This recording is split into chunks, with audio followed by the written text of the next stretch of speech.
அந்த கோயில் வர வரைக்குமே தார் ரோடா இருக்கும். ரொம்ப வெயிலா இருக்கிறதுனால, ஒரு சிலர் அந்த மாரி பண்ணுவாங்க.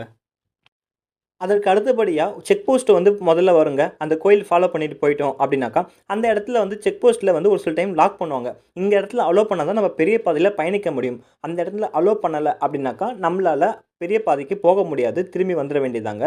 அந்த இடத்துல வந்து பார்த்தீங்கன்னா, என்ட்ரி டிக்கெட் வந்து குடுப்பாங்க.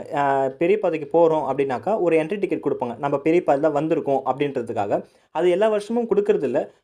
லாஸ்ட் வருஷம் வந்து குடுத்துருந்தாங்க. அதே மாதிரி இந்த வருஷமும் குடுத்தாங்க அப்டின்னாக்கா நல்லாருக்கும். அந்த பாஸ் எதுக்குன்னு பார்த்தீங்கன்னா, நம்ப பம்பை வரைக்குமே நடந்து தான் போயிருக்கோம் இல்லையா? அதுக்கடுத்தது பம்பையிலேருந்து மேல வந்து பார்த்தீங்கன்னா, நெறைய இடத்துல லாக் பண்ணுவாங்க. லாக் பண்ணி நமக்கு இன்னும் நேரம் காத்திருக்க நேரம் அதிகமாகும்.